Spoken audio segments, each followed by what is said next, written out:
Hello student, स्वागत है आपका अपने यूट्यूब चैनल पे। इस चैनल पे हम यूपीएससी से रिलेटेड कंटेंट को स्टडी करते हैं और उसे इजी से इजी लैंग्वेज में समझने की कोशिश करते हैं।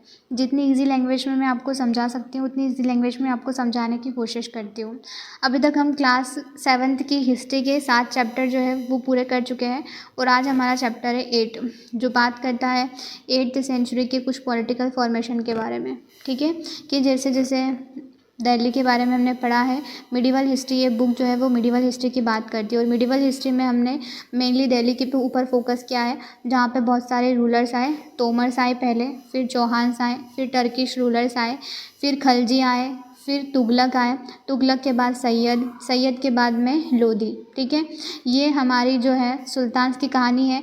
फिर मुगल्स आते हैं इनके बाद में दिल्ली के ऊपर राज करने के लिए। मुगल्स में पहले आते हैं बाबर, फिर हुमायूं, फिर अकबर, अकबर के बाद में जहांगीर, जहांगीर के बाद में शाहजहाँ और शाहजहाँ के बाद में लास्ट जो मुग़ल रूलर रहते हैं वो है औरंगज़ेब। ठीक है, तो अब ये पूरी जो हिस्ट्री है वो मिडिवल हिस्ट्री, जब इसका लास्ट में एंड आता है 1750 के अराउंड में, तब यहाँ की सिचुएशन क्या होती है। ठीक है, जो लास्ट मुग़ल रूलर है औरंगज़ेब, उनके राज में ये मुग़ल एम्पायर किस तरीके से डिक्लाइन होता है, क्या कारण थे मुग़ल एम्पायर के डिक्लाइन होने के बाद में, और कौन से ऐसे जो इंडिपेंडेंट राज्य थे वो उभर के आते हैं उस समय पे। ठीक है, स्टार्ट करते हैं। आपने ये जो मैप देखने को मिलेगा आपको, इसमें ये मैप बता रहा है कि 18th सेंचुरी में कौन कौन से जो है स्टेट्स उभर के आ रहे हैं, फॉर्मेशंस कर रहे हैं अपना। जैसे कि अवध है यहाँ पे, बंगाल है, जाट्स है, सिख है, मराठास भी है यहाँ पे। तो इन सब की बात हम इस चैप्टर में करेंगे। यहाँ पे बात हो रही है कि जो क्या हो रहा था सब कॉन्टिनेंट में first half of 18th century में। 18th सेंचुरी के शुरुआत में क्या हो रहा था और मुग़ल एम्पायर जो था वो रीशेप कैसे करता है। रीशेप मतलब कि बाय इमरजेंस ऑफ नए, जब इंडिपेंडेंट रूलर्स आ रहे हैं, इंडिपेंडेंट किंगडम्स बन रहे हैं, तो मुग़ल एम्पायर का क्या अस्तित्व रह गया है उस समय पे, वो इस चैप्टर में देखते हैं। देखो 1765 के समय पे तो क्या हुआ था कि ब्रिटिश ने अपना पूरा कंट्रोल कर रखा था ईस्टर्न इंडिया पे। ठीक है, ईस्टर्न इंडिया में ब्रिटिश ने अपना कंट्रोल कर लिया था। जैसे कि ये जो एरिया आपको थोड़े से ऑरेंज कलर में देखने को मिलेगा, और ये ये थोड़ा ईस्टर्न पार्ट है। तो इसमें यहाँ पे आपको किनका राज देखने को मिलेगा, ब्रिटिशर्स का। और पॉलिटिकल कंडीशंस जो हैं इस मैप में देखने को मिलेगी 18th सेंचुरी की पॉलिटिकल कंडीशन, कि यहाँ पे बंगाल, यहाँ पे जो है ईस्टर्न पार्ट में तो ब्रिटिशर्स का राज है। यहाँ पे सिख है, यहाँ राजपूत हैं, मराठास हैं, यहाँ पे अवध के कुछ जो हैं गवर्नर्स हैं उस समय के, तो वो उनके बारे में देखते हैं। मेनली इसमें ये दिया गया है कि इमरजेंस होता है नए पॉलिटिकल ग्रुप का 18th सेंचुरी का फर्स्ट हाफ है, उसमें पूरी तरीके से मुग़ल एम्पायर तो डिक्लाइन होने के कगार पे ही है, क्योंकि वो अलग अलग हिस्सों में क्या हो गया है, बट गया है। जैसे 1707 से लेके तो 1761 तक ये इंडिपेंडेंट किंगडम्स जो है आते हैं, राज करते हैं 1761 तक, क्योंकि बाद में तो फिर ब्रिटिशर्स का इतना ज़्यादा वो हो गया था, जो इंग्लिश ईस्ट इंडिया कंपनी का बहुत ज़्यादा इनके ऊपर कंट्रोल हो गया था कि पूरे भारत को उसने अपनी उसमें ले लिया था कंट्रोल में। बट अभी तक ये इंडिपेंडेंट किंगडम्स रहेंगे 1707 से लेके तो 1761 तक, क्योंकि 1707 जो है वहाँ इस टाइम पे औरंगज़ेब की डेथ हो गई थी। ठीक है, औरंगज़ेब की डेथ हो गई, उसके बाद में मुग़ल एम्पायर का जो मेन कोई वो तो बचा नहीं एम्पिरर। ठीक है, जो पूरी तरीके से कंट्रोल या फिर मजबूत हो या फिर पावरफुल हो। लास्ट जो है वो औरंगज़ेब था, जिसकी 1707 में डेथ हो जाती है। और थर्ड बैटल पानीपत की, जब थर्ड बैटल होती है 1761 है, तब तक बहुत सारे जो हैं इंडिपेंडेंट रूलर्स किंगडम्स आते हैं, उनके बारे में बात करते हैं। देखो, crisis of the empire and later Mughals. पहली बात तो ये मुगल्स का डिक्लाइन कैसे हुआ, ठीक है, फिर बाद में जाएंगे इंडिपेंडेंट किंगडम्स के बारे में। चैप्टर 4 में मैंने बताया था कि जिस तरीके से मुग़ल एम्पायर अपनी हाइट ऑफ सक्सेस, ठीक है, ऊंचाइयों पे पहुंच रहा था, ठीक है, अलग अलग मुकाम हासिल कर रहा था। जैसे कि पावर में देखो, हर इकोनॉमिक कंडीशन है, सोशल कंडीशन है, हर तरीके से वो अपनी सक्सेस पे था। ठीक है, मुग़ल एम्पायर पर फिर क्या होता है, धीरे धीरे क्राइसिस फेस करना स्टार्ट कर देता है ओवर द ईयर। जैसे 17वीं सेंचुरी जो है वो बीतने लगती है, 17वीं सेंचुरी ख़त्म होने लगती है, तो मुग़ल एम्पायर में क्राइसिस आने लगते हैं। कैसे क्राइसिस कि औरंगज़ेब जो है वॉर लड़ने में बिज़ी है डेक्कन में, और इस वॉर की वजह से, ये जो वॉर है डेक्कन में जब वॉर चल रही थी औरंगज़ेब की, वो बहुत लंबी चली, और इस वॉर की वजह से मिलिट्री और फाइनेंशियल रिसोर्स जो हैं वो डिप्लीट हो गए। ठीक है, बहुत बड़ा आर्थिक संकट। ठीक है, मिलिट्री का संकट भी और फाइनेंशियल संकट भी, तो दोनों रिसोर्सेज जो है इनके डिप्लीट हो चुके हैं। फाइनेंशियल मिलिट्री रिसोर्सेज हैं वॉर लड़ने की वजह से, एक कारण तो ये है। दूसरा कारण ये है कि इनके जो सक्सेसर थे वो इतने ज़्यादा मजबूत नहीं थे, वो वीक थे। बाद में जो औरंगज़ेब के बाद में भी कुछ रूलर हुए होंगे, लेकिन वो वीक थे, तो वो ज़्यादा समय तक इस बड़े राज्य को कंसोलिडेट नहीं कर पाए। जब दूसरी बात तो ये, फिर तीसरी बात यहाँ पे कि इन्होंने इतनी ज़्यादा जो है जिम्मेदारियाँ दे दी हैं गवर्नर्स को। ये जो मानसबदार हैं वो पावरफुल हो गए हैं, ठीक है, राजा से ज़्यादा। ठीक है, राजा बेचारा वीक है और ये मानसबदार पावरफुल होते जा रहे हैं। गवर्नर्स जो थे, सूबेदार मतलब कि वो बहुत सारे ऑफिस अपने होल्ड कर रहे हैं, बहुत सारे ऑफिस के एक पर्सन है वो सारी चीज़ें संभाल रहा है कि फाइनेंशियल जो है, जैसे कि हमें पता चलेगा कि ऑफिस रेवेन्यू के ऑफिस, ठीक है, कि टैक्स कलेक्ट करने का काम भी वो कर रहा है गवर्नर। फिर मिलिट्री एडमिनिस्ट्रेशन का काम भी वही कर रहा है। ठीक है, मतलब दीवानी और फौजदारी का काम। अब ये याद रखना कि दीवानी और फौजदारी का मतलब क्या है। दीवानी जो है वो रिलेटेड है एडमिनिस्ट्रेशन से, ठीक है, रेवेन्यू से, और जो फौजदारी है वो रिलेटेड है मिलिट्री एडमिनिस्ट्रेशन से। ठीक है, मिलिट्री एडमिनिस्ट्रेशन से रिलेटेड फौजदारी, रेवेन्यू से है दीवानी। तो इसका मतलब पूछ सकता है यूपीएससी तुमसे प्रीलिम्स में। अब ये कारण है दूसरा कि ये जो गवर्नर्स हैं, ये जो मानसबदार हैं, ये पावरफुल हो रहे हैं और इनके पास में एक्स्ट्रा ऑर्डिनरी पॉलिटिकल, इकोनॉमिक और मिलिट्री पावर्स आ रही हैं। ठीक है, इतने बड़े एम्पायर की इनके पास में सारी मिलिट्रिकल, पॉलिटिकल जो है इकोनॉमिक पावर्स आ रही है इनके पास में, और अब गवर्नर कोशिश कर रहा है कि जितनी ज़्यादा हो सके मैं कंट्रोल कर लूँ प्रोविंस को। ठीक है, कंसोलिडेट कर लूँ, अपने हाथ में ले लूँ पूरा, जो जितना भी कंट्रोल है वो सब, ये कोशिश हो रही है। फिर दूसरा और क्या हो रहा है कि पीजेंट्स और ज़मींदार जो है वो रिबेल करना स्टार्ट कर दे, मतलब इन्होंने विद्रोह कर दिया है। ठीक है, पीजेंट्स और ज़मींदार ने क्यों विद्रोह कर दिया है, क्योंकि ये टैक्स की वजह से, ठीक है, टैक्स लिया जा रहा है और बीच में कौन रहता है, टैक्स में कौन रहता है बीच में, ज़मींदार। तो अब ज़मींदार क्या कर रहा है, ये पीजेंट से टैक्स कलेक्ट करता है, राजा को देता है, ये कुछ प्रॉब्लम खड़ी कर रहा है किनके लिए, पीजेंट्स और ज़मींदार के लिए। तो ये क्या कर रहे हैं, ये इस वजह से क्या कर रहे हैं, रिबेल कर रहे हैं। ठीक है, रिबेल कर रहे हैं, मतलब जो भी इनका जो टैक्स कलेक्टर है, बीच वाला जो इंटरमीडिएरी है, वो इनके लिए प्रॉब्लम खड़ी कर रहा है, और इस वजह से ये नॉर्थ और वेस्टर्न इंडिया में क्या कर रहे हैं, रिबेलियन स्टार्ट हो गया है। तो ये प्रॉब्लम है दूसरी। फिर जो सरदार हैं, जो पावरफुल चिफ्टन है, वो अपनी पावर को कंसोलिडेट, अपनी पोजीशन को कंसोलिडेट करने की कोशिश कर रहा है। ठीक है, एक तो मुग़ल एम्पायर जो है अलग अलग हिस्सों में बट गया, अलग अलग प्रोविंस में बट गया है, मतलब एक बड़ा एम्पायर है, वो अलग अलग चीज़ों में, अलग अलग स्टेट्स में मान लो कि वो बट गया है। ठीक है, हर स्टेट का एक गवर्नर रख दिया है और वो गवर्नर उस स्टेट को कंट्रोल कर रहा है, ऐसा समझो। और वो गवर्नर अब क्या चाह रहा है कि अब हर स्टेट से रेवेन्यू आता है, रेवेन्यू जाता है राजा के पास में, तो ये रेवेन्यू भी तो पूरी तरीके से नहीं पहुंचा रहा है, तो वो रेवेन्यू का भी, टैक्स का कलेक्शन भी कम हो गया, डिक्लाइन हो गया इस वजह से। और कोशिश कर रहा है वो कि मैं जितना हो सके वो ये सब चीज़ें जो हैं इस स्टेट की, वो सब अपने हाथ में ले लूँ, पूरा कंट्रोल मेरे हाथ में, राजा को कुछ पता ना चले, ऐसी चीज़ें हैं स्टार्ट हो गई है। इस वजह से ये मेन कारण है जो मुगल्स के डिक्लाइन होने का। ठीक है, मुगल्स के डिक्लाइन होने का मैंने तुम्हें 4-5 कारण बता दिए हैं, याद रखना।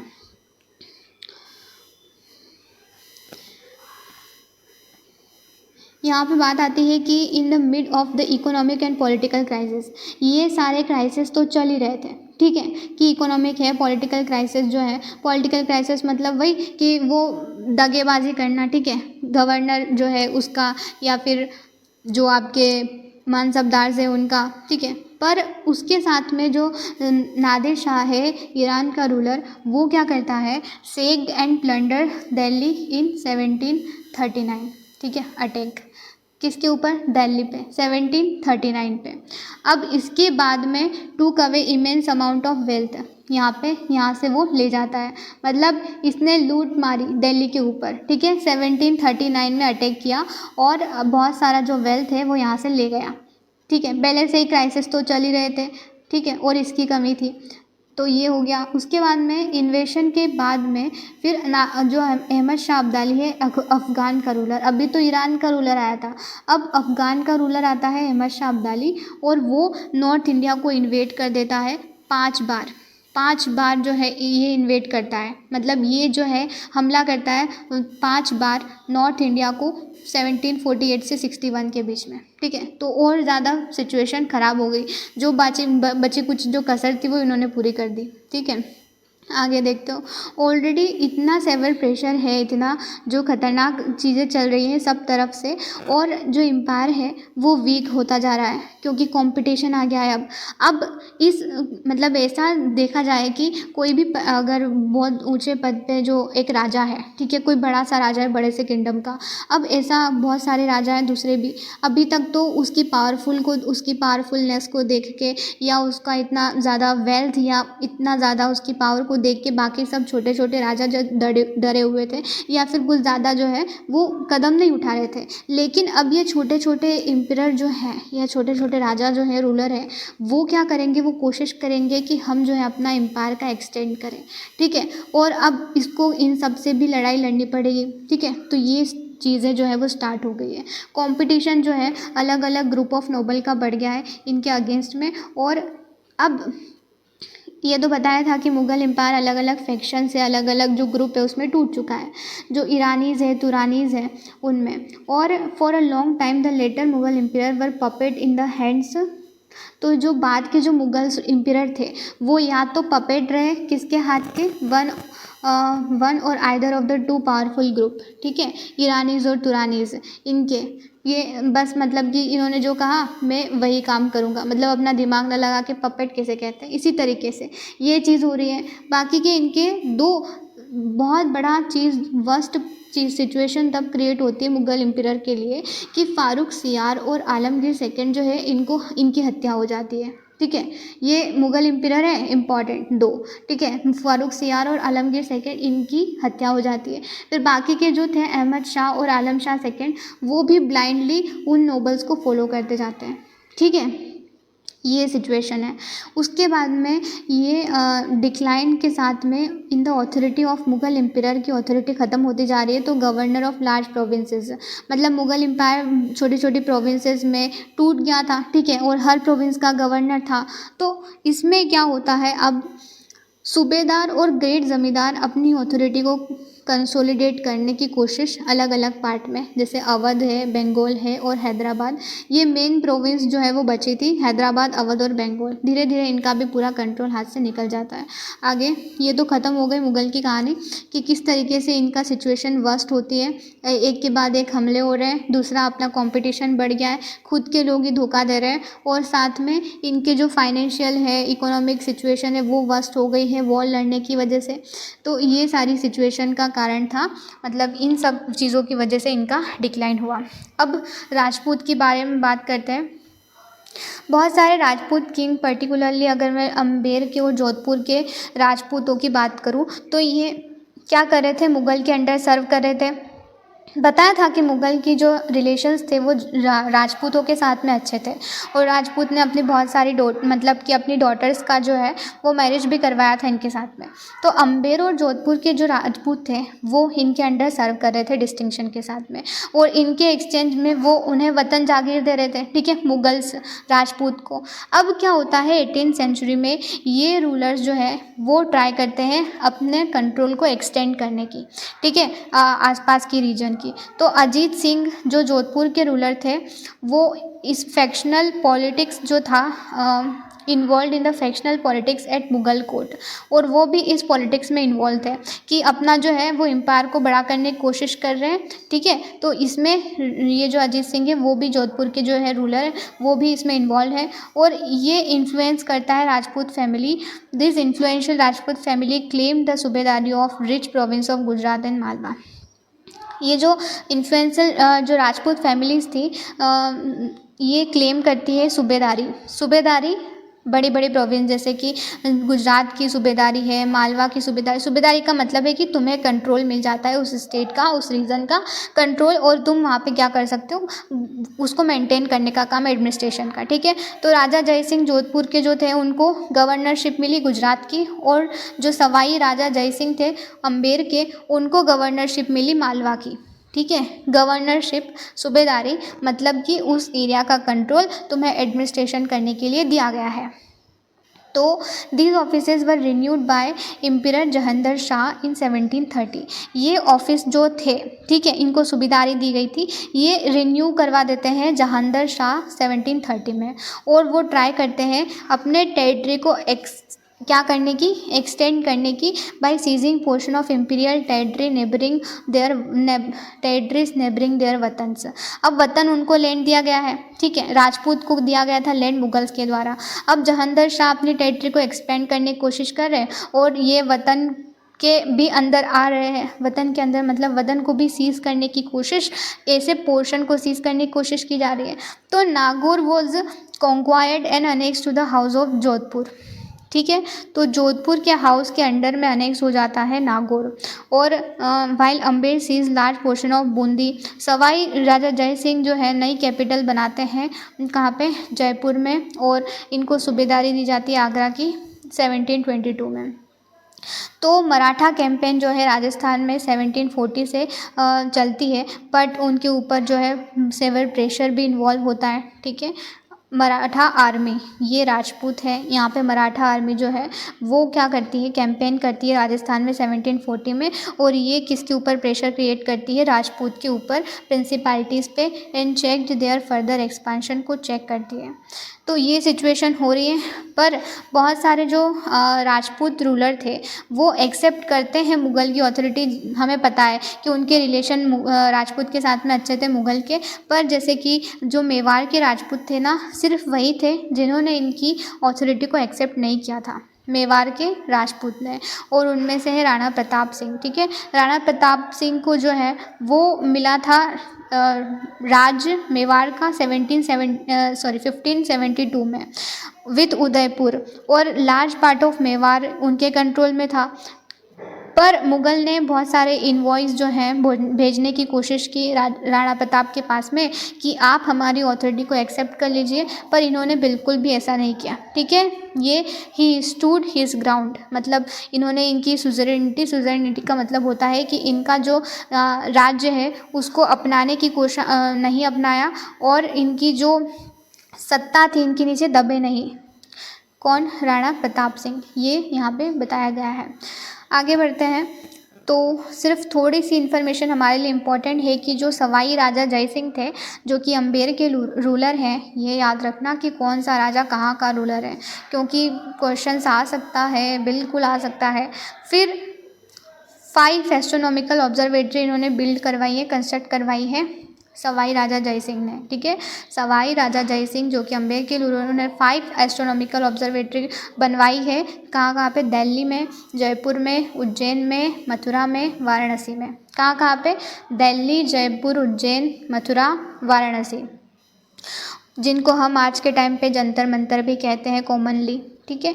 ये यहाँ पे आपको अलग अलग इंस्ट्रूमेंट देखने को मिलेंगे जो स्टडी करते हैं हेवनली बॉडीज़ की, ठीक है, अंतरिक्ष की, समय की स्टडी होती है ना, ऐसे ऐसे इंस्ट्रूमेंट आपको यहाँ जंतर मंतर में देखने को मिलेंगे। कहाँ कहाँ पे, दिल्ली, जयपुर, उज्जैन, मथुरा, वाराणसी, ठीक है, 5 जगह हैं। आगे सिख के बारे में पढ़ लो। अभी हमारी बात हो चुकी है मुग़ल का डिक्लाइन के बारे में और राजपूत के बारे में। अब आए हम सिख के ऊपर। सिख कौन है, ठीक है। अब सीजिंग इंडिपेंडेंस, तो हमने बताया था जिस तरीके से इंडिपेंडेंट कुछ किंगडम्स हैं उनके बारे में, तो सिख हैं, और फिर जाट हमारा लास्ट टॉपिक है, उनके बारे में पढ़ेंगे। तो सिख का क्या है कि organisation of Sikh into political community during 17th century. 17th century में जैसे ही जहांगीर ने वो क्या किया था, असैसिनेशन किया था ना, एक जो बोल सकते हैं कि वो सिख के ही जो है बिलोंग करते थे, गुरु थे वो भी, उनका इन्होंने असैसिनेशन, हत्या कर दी थी। इस वजह से सिख में बहुत ज़्यादा ये जो भावना थी ना एक खुद का इंडिपेंडेंट किंगडम बनाने की, वो और ज़्यादा बड़ी हो गई। अभी तक तो ये एक बोल सकते हैं कि यहाँ पे इतना ज़्यादा जो है वो सिचुएशन नहीं थी वो बनने की, वो राज्य बनाने की, पर फिर ये बाद में सिचुएशन स्टार्ट होती है 17th सेंचुरी में कि helped in regional state building in Punjab. Organisation जो है सिख का पॉलिटिकल कम्युनिटी में 17th सेंचुरी में एंटर करता है। ठीक है, 17th सेंचुरी में यहाँ पे पॉलिटिकल आइडेंटिटी उन्होंने शुरू की है और कुछ बैटल इन्होंने लड़ी गुरु गोबिंद सिंह ने राजपूत और मुग़ल के अगेंस्ट में, क्योंकि राजपूत तो मुग़ल के साथ में, तो गुरु गोबिंद सिंह ने इनके अगेंस्ट में कुछ बैटल भी लड़ी है। इंस्टीट्यूशन बनने के बाद में भी और पहले भी। इंस्टीट्यूशन कौन सा है? खालसा। 1699 में जो है ये इसकी जो है क्या हुई थी, शुरुआत हुई थी खालसा की। बट खालसा के शुरू होने के पहले भी और बाद में भी इन्होंने बहुत सारी बैटल लड़ी हैं इनके खिलाफ, मुगल्स और राजपूत के खिलाफ, इन्होंने गुरु गोबिंद सिंह ने। इनकी डेथ होने के बाद में खालसा जो है इसका रिवोल्ट और ज़्यादा बढ़ता है मुग़ल की अथॉरिटी के खिलाफ में, बंद बहादुर की लीडरशिप में, और declare there sovereign rule by striking coins. मतलब अब इन्होंने जो है खुद के कॉइन्स इशू कर दिए हैं मुगल्स के खिलाफ में। ठीक है, अब ये जो है खुल्लम जो है मतलब कि पूरे बिंदास होके चैलेंज कर रहे हैं किन्हें? मुगल्स को। ठीक है, मुगल्स को चैलेंज किया जा रहा है, उनके अगेंस्ट में जो है वॉर लड़ी जा रही है, खुद के कॉइन्स जो है वो लॉन्च किए जा रहे हैं in the name of Guru Nanak और गुरु गोबिंद सिंह के नाम पे। ठीक है, इन्होंने अपना एडमिनिस्ट्रेशन खुद का लॉन्च किया, एस्टेब्लिश किया, बिटवीन सतलज और जमुना के बीच में अपना खुद का एडमिनिस्ट्रेशन जो इन्होंने क्या है इस्टेब्लिश किया है। फिर बंद बहादुर जो है वॉज कैप्चर्ड 1750 में, इनको कैप्चर कर लिया जाता है और एग्जीक्यूट कर दिया जाता है 1716 में। एग्जीक्यूट मतलब वही, इनकी हत्या कर दी जाती है, एग्जीक्यूट कर दिया जाता है 1716 में। आगे बढ़ते हैं कि under the able leaders in 18th century में क्या होता है, सिख खुद को ऑर्गेनाइज करते हैं नंबर ऑफ बंद में, जिनको जत्था कहा जाता है। ठीक है, अब इनकी डेथ हो चुकी है, पहले भी ये मुगल्स बहुत सारी ऐसी चीज़ें कर चुके हैं सिख के खिलाफ, जो इनका एंगर है वो और ज़्यादा बढ़ा रहा है। तो 18th सेंचुरी में जो है वो सिख अपना ऑर्गेनाइज करते हैं नंबर ऑफ बंस, जिनको जत्था कहा जाता है। बाद में मिसल कहा जाने लगा, कंबाइंड फोर्सेस दल खालसा। ठीक है, ग्रैंड आर्मी जिसे कह सकते हैं। पूरी body use to meet at Amritsar में मिलते हैं बैसाखी के टाइम पे और दिवाली के टाइम पे, और साथ में डिसीजन लेते हैं। ठीक है, जिसको गुरमतास कहा जाता है, साथ में उनके डिसीजन लेते हैं दिवाली और बैसाखी के समय पे। रिजोल्यूशन ऑफ गुरुमताज और सिस्टम ऑफ राखी जो है वो इंट्रोड्यूस होता है। ठीक है, आगे यहाँ पे बताया जा रहा है कि offering protection to cultivators on the payment of tax of 20% of produce. ये जो है वो टैक्स लेते हैं कल्टीवेटर से 20%, ताकि इनकी प्रोटेक्शन के बदले में। अब मतलब कि किसकी प्रोटेक्शन? ये कल्टीवेटर्स की प्रोटेक्शन के बदले में 20% टैक्स लेते हैं। गुरु गोबिंद सिंह ने इंस्पायर किया है खालसा को विथ बिलीफ कि देयर डेस्टिनी जो है वो क्या है, राज करेगा खालसा। ठीक है, और well organisation enable them to put successful resistance. इन्होंने फिर बाद में इनका जो रेसिस्टेंस सक्सेसफुल भी हुआ मुगल्स के अगेंस्ट में, जो इनकी लड़ाई चल रही थी इतनी लंबी, वो सक्सेसफुल रही। फिर और अहमद शाह अब्दाली के खिलाफ भी, क्योंकि अहमद शाह अब्दाली ने क्या किया था कि पंजाब को इसने सीज़ कर लिया था। ठीक है, और सरकार ऑफ सिरहिंद जो है मुगल्स के द्वारा वो हो गया था, सीज़ कर दिया गया था। तो इस वजह से इनकी जो रेसिस्टेंस था, इनका जो लड़ाई थी मुगल्स और मुगल के गवर्नर और ये जो अहमद शाह अब्दाली के खिलाफ सक्सेसफुल भी रही, और इन्होंने अपना कॉइन जो है वो लॉन्च किया। ये सब यहाँ पे बातें बताई जा रही है। सिख टेरिटरी जो है लेट 18th सेंचुरी में एक्सटेंड करती है इंडस से लेके जमुना तक, बट वो कुछ अलग अलग रूलर्स में डिवाइड हो गए थे। वही तो होता है ना यार कि हर रूलर जब बड़ा हो जाता है किंगडम, तो वो अलग अलग प्रोविंस में, एरिया में डिवाइड हो जाता है। तो इसी तरह जो सिख टेरिटरी थी वो भी अलग अलग जो राजाओं में बट जाती हैं। इन्हीं में से एक जो है महाराजा रणजीत सिंह, वो पूरे ग्रुप को यूनाइट करते हैं और अपनी कैपिटल बनाते हैं लाहौर में 1799 में। तो याद रखना कि राजा रणजीत सिंह की जो कैपिटल है वो लाहौर में बनी 1799 में। अब मराठास के बारे में पढ़ेंगे। सॉरी, हाँ, मैं मराठा के बारे में भूल ही गई थी। तो मराठा एक और बचे हमारे मराठास। मराठा किंगडम जो है वो दूसरा पावरफुल रीजनल किंगडम है जो रीजनल किंगडम है, ये भी इंडिपेंडेंट है, पावरफुल है। इसके इम्पॉर्टेंट रूलर की अगर मैं बात करूँ, शिवाजी, जिन्होंने ये स्टेबल किंगडम जो है वो बनाया देशमुख के हेल्प से। देशमुख एक वॉरियर फैमिलीज़ है। वॉरियर फैमिलीज़ का मतलब होता है जो एक फैमिलीज़ के लोग लड़ाई लड़ते हैं, वॉर करते हैं। तो पावरफुल वॉरियर फैमिली देशमुख की हेल्प से शिवाजी ने एक अच्छा स्टेबल किंगडम को बनाया, एस्टेब्लिश किया। और ये एक group of highly mobile peasant passenger जो थे कुनबीज, उन्होंने बैकबोन प्रोवाइड की मराठा आर्मी को। किसने? कुनबीज ने बैकबोन प्रोवाइड की मराठा आर्मीज़ की। शिवाजी फोर्स को यूज़ करते थे मुग़ल को चैलेंज करने के लिए, ठीक है, पेनिनसुला में। शिवाजी की डेथ होने के बाद में जो इनके सक्सेसर हुए उनको बोला जाता था पेशवा, ठीक है, प्रिंसिपल मिनिस्टर्स। और पूना जो है मराठा किंगडम की कैपिटल बनी। तो पूना जो है वो मराठास की कैपिटल है। लाहौर जो है वो रंजीत सिंह की कैपिटल बनी 1799 में। और सिख के बारे में ये जो टर्म्स दी गई हैं जैसे कि दल खालसा क्या है, ये जत्थाज है, गुरमताज है, राज करेगा खालसा, ये सब चीज़ें जो है टर्म्स ये याद रखना ज़रूरी है, ठीक है। यहाँ पे थोड़ी सी चीज़ें बताई जा रही है शिवाजी के बारे में कि शिवाजी का जन्म जो है वो होता है शिवनेरी में। कहाँ पे? शिवनेरी में 1630 में। इनके जो पिताजी थे वो शाहजी और जीजाबाई इनकी मदर थी, ठीक है।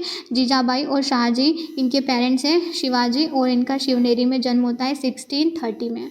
यहाँ पे बताया जा रहा है कि ये इन्होंने हीज एक्सप्लॉइट्स अगेंस्ट बीजापुर और मुगल्स, फोर्सेस ऑफ बीजापुर और मुगल्स के अगेंस्ट में ये लड़े, और इन्होंने ही इसी लड़ाई ने इनको एक लेजेंडरी फिगर बनाया, ठीक है। गोरिल्ला वॉरफेयर भी ये हमेशा लड़ते रहते थे अपने अपोनेंट के अगेंस्ट में।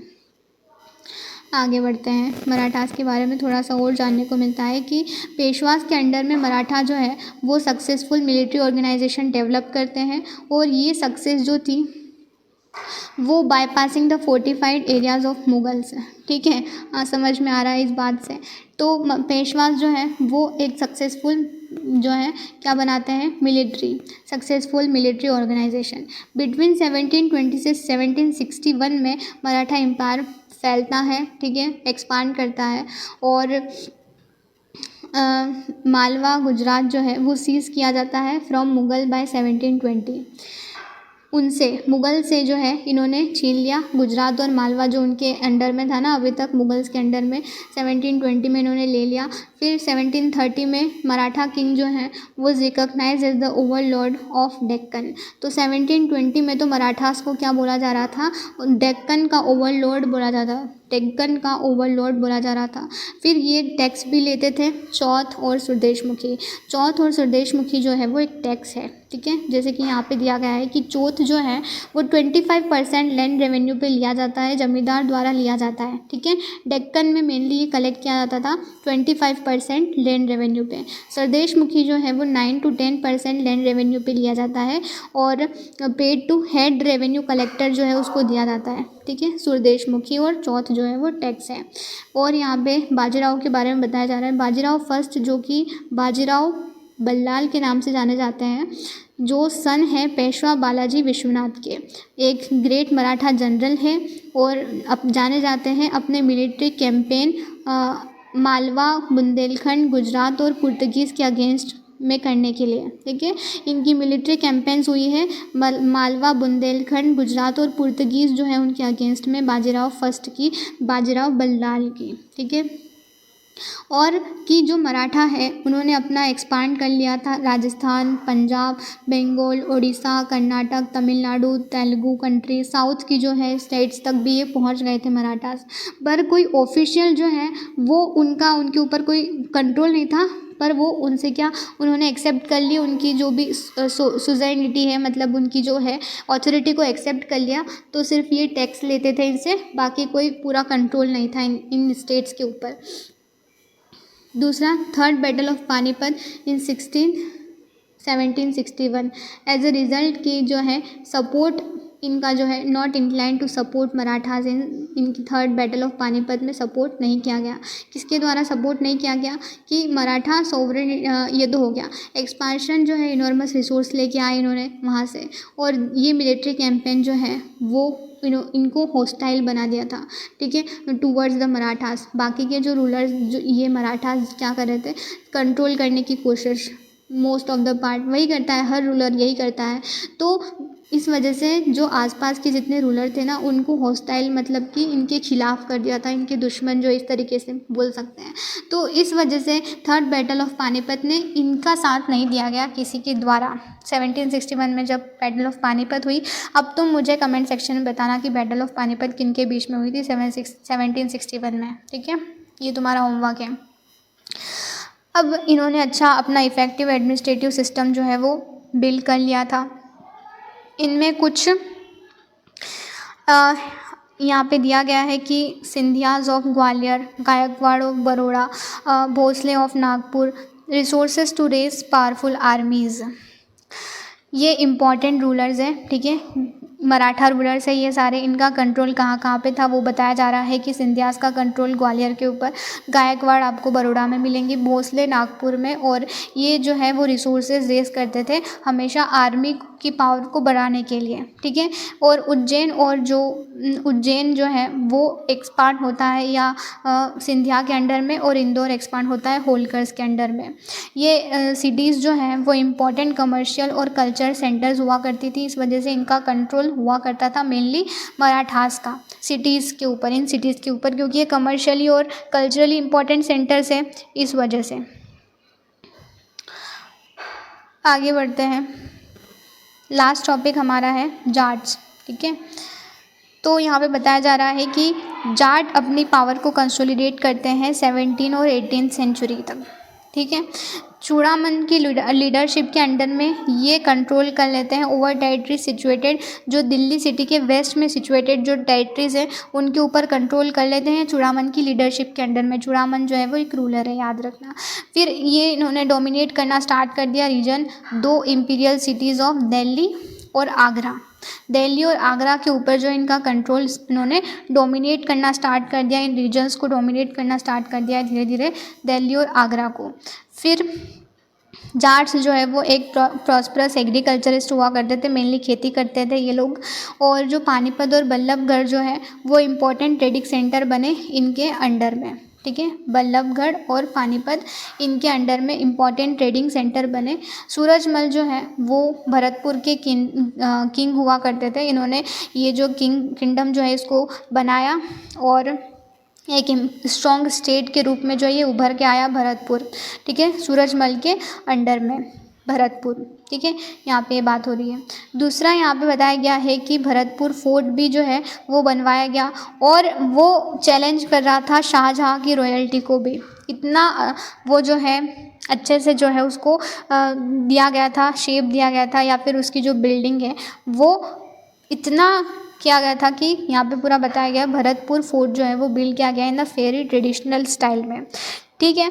और its building were modelled on architectural form first associated with royalty of Shahjahan की रॉयल्टी के साथ में उसको एसोसिएटेड किया गया, इतना अच्छा बनाया गया था। अब पावर ऑफ जाट्स अपनी जिनीत पे पहुंची। पावर जाट्स की पावर जो थी जिनीत पे, मतलब एक बोल सकते हैं टॉप जो है उस पर पहुंची सूरजमल की लीडरशिप के अंडर में, जो कि सूरजमल जो है भरतपुर के राजा थे।